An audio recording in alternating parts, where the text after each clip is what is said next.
আমি সঙ্গীতা স্টেজটাতে সকলকে স্বাগত। আর এই যে সকাল সকাল আমরা ভাই বোন উঠে খেলা শুরু করে দিয়েছি। আমি একটু খেলছিলাম, এমনি লোক পায় না, আমি বাড়িতে আসাতে অনেক খুশি। আর এই আমাদের এখানে কীর্তন নাম গানের জন্য আমার কিন্তু মাসি বাড়িতে এসেছে, তো সবাই একসাথে বাড়িতে থাকা খুব মজায় আনন্দে দিনগুলো কাটছে।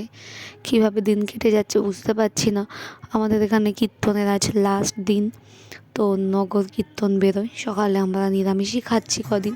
এই যে দেখুন নগর কীর্তনে ছোটো ছোটো বাচ্চারা না গৌর নিতাই সাজে, আমিও সেজেছি ছোটোবেলায়, আমার মনে হচ্ছে আমাকে দেবকৃষ্ণ সাজানো হয়েছিল, খুব মজা পেতাম।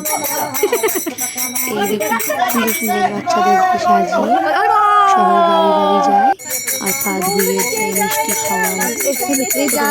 মনে পড়ছে আমি এমন করে গেছি, দিদি দেখুন নাচছে, ও বেরিয়েছে সাথে ভাই। আমরা কিছুক্ষণ এইভাবেই আমিও গেছিলাম সাথে কয়েকটা বাড়িতে, এরকমভাবে ঘুরতে বেশ খুব মজাই লাগে। আর অনেক বছর পর আমি এরকম নাচতে গেলাম বাড়িতে, এসে সত্যি ভালো লাগছে। কীভাবে যে দিনগুলো কেটে যাচ্ছে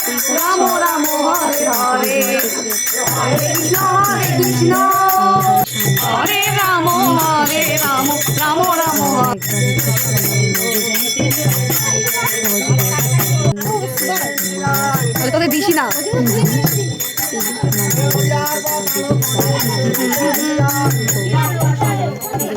আনন্দ করছে, কত মজা করছে।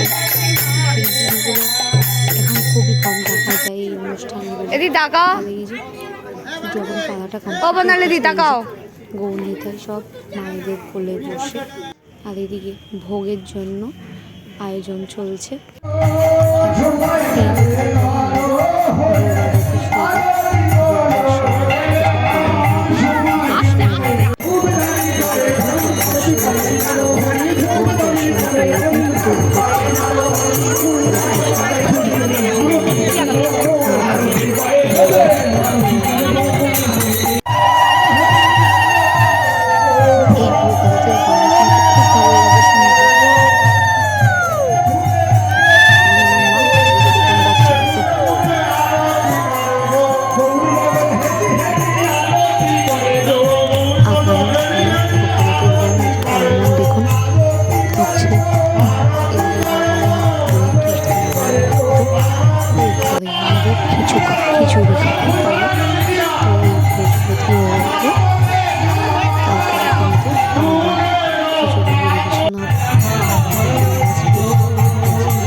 পুজো করে এই দেখুন এত খিচুড়ি রান্না হয় এখানে, কিন্তু খাওয়ার ব্যবস্থা প্লাস কিন্তু নিয়ে যাওয়ার জন্য কোনো অসুবিধা নেই, যে যেমন টিফিন বক্স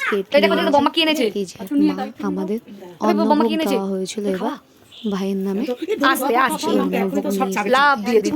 ভোগ দর্শনে দুর্ভোগ। আর এই যে আমরা খিচুড়ি খাওয়ার জন্য কিন্তু বসে পড়েছি,